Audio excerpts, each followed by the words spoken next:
रहीम नाज़रीन इकराम अस्सलाम वालेकुम। सच क्या है विद जुनैद अंसारी। रावला कोर्ट की इंटरनल स्टोरीज़, करप्शन की बड़ी बड़ी दास्तानें, ये जानने के लिए मैंने रब्ता किया सरदार अफनान साहब से।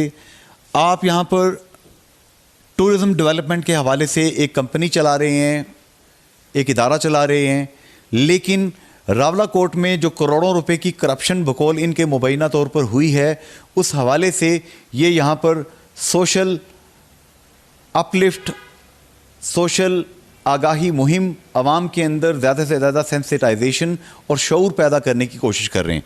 अफनान साहब, रावला कोर्ट में पर्ल डेवलपमेंट अथॉरिटी भी मौजूद है, यहाँ कॉरपोरेशन भी मौजूद है, ना तो मुझे तरक्की नज़र आ रही है ना ही सफाई नज़र आ रही है।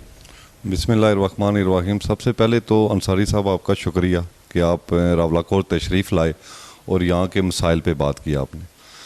सबसे पहले तो मैं पीडीए की बात करूँगा। पर्ल डेवलपमेंट अथॉरिटी नाम रखा गया है इसको, 1993 में ये इदारा बनाया गया ना। उसके बाद जो 93 से जो हमारे चेयरमैन लगाए गए यहाँ पे, उनके दौर में जो काम हुआ, उसके बाद आज तक इसको सिर्फ लूटा गया और इसमें कोई डेवलपमेंट नहीं की गई। गुलशन शोदा हाउसिंग स्कीम जो है वो गढ़ है करप्शन का। जो भी चेयरमैन आता रहा उसमें से खाता रहा, अपने सियासी वर्करों को खिलाता रहा, ब्यूरोक्रेट्स को खिलाता रहा और साथ साथ वो अपनी जेबें भरता रहा। और पिछले 5 साल में पीपल्स पार्टी के दौर में अब्दुल खालिक साहब जो चेयरमैन लगाए गए, अंडर मैट्रिक आदमी को चेयरमैन लगाया गया, जिसको इंग्लिश में अपना नाम नहीं लिखा जाता, उसको चेयरमैन लगाया गया यहाँ पे। और सबसे ज़्यादा करप्शन उनके दौर में हुई है। दूसरा, ये जो हमारी रावला कोर्ट हाउसिंग स्कीम है, इसकी आप हालत देख के आ चुके हैं। क्या हालत है इसकी, क्या बनाया हुआ है इसका। ना सर्विस रोड्स हैं, ना पार्क है, ना कोई कब्रिस्तान है, ना इनका हॉस्पिटल है। उसके बाद ये चीज़ें अफनान साहब अपनी जगह, मैं बड़ा फोकस्ड रह के आपसे बात जानना चाहता हूँ। आपने खालिक साहब, मैं नहीं जानता उनको, अब्दुल खालिक साहब का जिक्र कर रहे हैं कि उन्होंने करप्शन की, वो अंडर मैट्रिक थे, क्या थे, ये आप बेहतर जानते हैं, इस इलाके के लोग जानते होंगे। मुझे ये बताइए, यहाँ पर पीडीए में पैसा खाने का तरीका क्या रहा है? सर, पीडीए में इन्होंने मुख्तलिफ दौर में प्लाट्स की जो इनका एक तरीका होता है, प्लाट्स का एडवर्टाइज़ होती है, वो पिंडी या किसी और लाहौर के अखबार में एडवर्टाइज़ करते हैं। अपने जो लोग हैं, करीबी लोग, उनको प्लाट्स दिए गए, सियासी बुनियादों पे उनको प्लाट्स दिए गए। प्लस जो इनका जो ट्रांसफ़र होती है, जो पीडीए की ट्रांसफ़र होती है, 10 से 15% कोई भी सेल परचेज़ पे वो पीडीए में जाता है। उसमें ये करते हैं ये कि करोड़ का, 1.5 करोड़ का एक प्लाट या कोई घर 2-2.5 करोड़ से तक जाती है इनकी सेल परचेज़ में। तो ये उसको अपने जो पेपर में कम पैसे शो करते हैं, 30-40 लाख, 60 लाख, इससे ज़्यादा नहीं जाते। ठीक है, बाकी पैसे ये परसेंटेज उस हिसाब से खा लेते हैं, अपनी जेब में डाल देते हैं। और एक ये तरीका है इनका। दूसरा प्लाट्स का हो गया। और इसके बाद साथ साथ अब आज नए चेयरमैन साहब यहाँ पे आए, जो लोगों के घरों में घुसे हुए हैं जी। जो आपके सरकारी वो कब्रिस्तान है वो निकाल रहे हैं। इनसे कोई ये पूछे कि सरकारी कब्रिस्तान तो आप निकाल रहे हैं जाके बाहर से, आपका अपना हाउसिंग स्कीम का जो कब्रिस्तान है वो किधर है? सबसे पहले तो वो ढूंढें कि वो किधर है। इस हाउसिंग स्कीम का, ये पीडब्ल्यूडी ने इसकी स्टार्ट की थी, ये इदारा बना नहीं था, ये हाउसिंग स्कीम ये पीडब्ल्यूडी का प्रोजेक्ट था। उसके बाद ये इदारा बना, इसको ट्रांसफ़र किया गया, ये सारी चीज़ें इसको शिफ्ट की गई। उस दौर की सारी चीज़ें चलती आ रही हैं। इससे अंदाज़ा हो रहा है कि यहाँ पर पीडीए, पर्ल डेवलपमेंट अथॉरिटी, जैसे कि मीरपुर में मीरपुर डेवलपमेंट अथॉरिटी है, मुजफ्फराबाद में मुजफ्फराबाद डेवलपमेंट अथॉरिटी है, इनका ये मौक़िफ़ है सरदार अफनान साहब का कि यहाँ पर करोड़ों रुपए की करप्शन की जा चुकी है और अब भी हो रही है। छोटा सा ब्रेक लेते हैं, ब्रेक के बाद कुछ मज़ीद बातें करेंगे।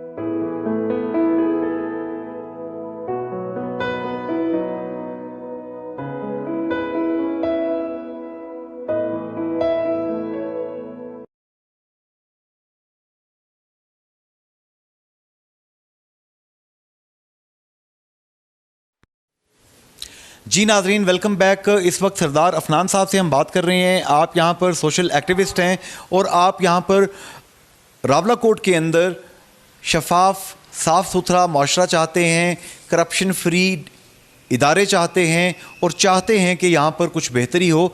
इस हवाले से मुझे ये बताएंगे सरदार अफनान साहब, सुना है आपने स्पेशल ऑडिट के लिए PDA पर्ल डेवलपमेंट अथॉरिटी के स्पेशल ऑडिट के लिए को मूव की है, वो क्या है, कहाँ तक पहुँची है?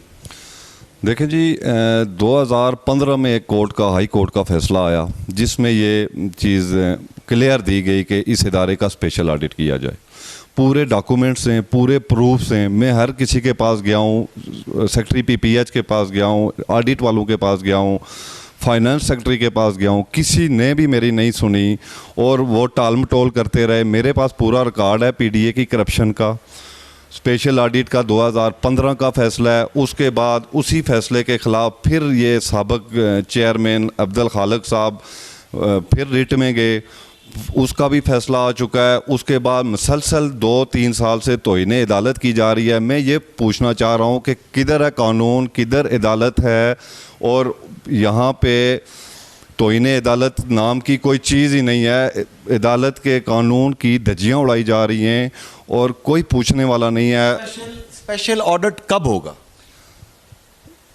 बस ये मसला कश्मीर बन चुका है स्पेशल ऑडिट, जो मुझे लग तो नहीं रहा कि क्योंकि ये अच्छा, मुझे ये बताएं कि हाजी याकूब खान साहब, सरदार याकूब खान साहब यहाँ पर सदर रहे, मोहतरमा फरजाना याकूब साहिबा यहाँ पर मिनिस्टर रहीं सोशल वेलफेयर की, तो ये बड़े बड़े लोग यहाँ पे हमेशा प्लेस्ड रहे हैं असम्बली के अंदर अच्छी जगहों पे। इस वक्त सरदार मसूद खान साहब भी सदर आज़ाद कश्मीर हैं, तो इसके बावजूद आपके इलाके के अंदर अगर करप्शन फ्री माहौल नहीं बना तो फिर किसके आगे जाके फरियाद करें? देखिए जी, अब हमारे पास अल्लाह की ज़ात ही है कि उसके पास हम दुआ करें कि कोई इस तरह का बंदा हमारे ऊपर लाया जाए कि ये सारे इदारे ठीक हो जाएं। आप फारूक हैदर साहब का बयान देख लें, पहले दिन से वो गुड गवर्नेंस की बात कर रहे हैं, ठीक है, करप्शन फ्री की बात कर रहे हैं। एहतसाब में मेरा केस चल रहा है PDA के ख़िलाफ़, कम से कम कुछ नहीं तो 15 से 20 करोड़ की रिकवरी होनी है इनसे। वो कौन करेगा? ये इनकी दोगली पॉलिसियाँ हैं, अखबार में कुछ कह रहे हैं, अंदर से ये कुछ हैं। आपके सामने आज़ाद कश्मीर का हल। तो फिर अफनान साहब, सरदार साहब, फिर तो यहाँ की सोसाइटी जो कि गाजियों और शहीदों के वारिस हैं, इन लोगों को आप सड़क पे लेके आएँ, इन लोगों को आप शऊर दें कि आपके पैसा पब्लिक मनी लूटी जा रही है।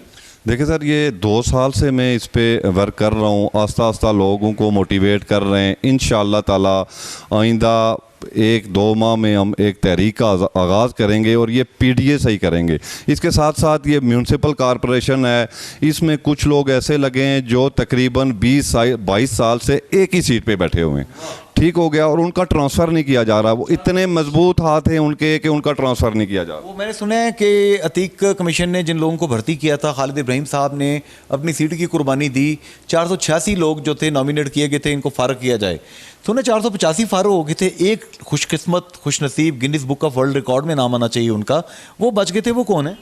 सर, वो स्टेट अफसर हैं हमारे पर्ल डेवलपमेंट अथॉरिटी के, सलीम नाज साहब, हजीरा से तल्लक है उनका। ये जी, वो आपको अंदाज़ा हो जाएगा जब ये स्पेशल ऑडिट होगा तो यहाँ पे ईमानदारी के पोल सब के खुल जाएंगे कि कितने एक ईमानदार हैं।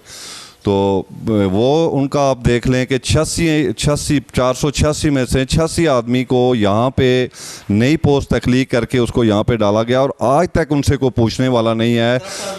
करप्ट आदमी हैं कि सर, इतने करप्ट आदमी हैं कि आपको बस स्पेशल ऑडिट हो जाएगा तो सब दूध का पानी हो जाएगा कि क्या कौन करप्ट है और कौन नहीं है।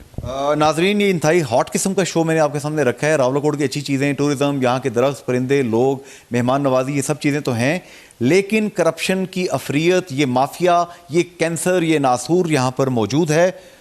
इस पर काबू पाने की ज़रूरत है। सरदार मसूद खान साहब, रावलाकोट से करप्शन तो ख़त्म करते हैं, स्पेशल ऑडिट के लिए अगर इन्होंने, सरदार अफनान साहब कह रहे हैं स्पेशल ऑडिट होना चाहिए। आज के प्रोग्राम से जुनैद अंसारी इजाज़त चाहता है। फ़ी अमान अल्लाह, हाफ़िज़, गुड बाय। 7 अरब से ज़ायद इंसानों के इस ग्लोबल विलेज में हर कोई जानना चाहता है सच क्या है। झोपड़ियों से लेकर इक्तदार के ऐवानों तक सच की इस तलाश में आप भी हमारे साथ शामिल हो सकते हैं। सच क्या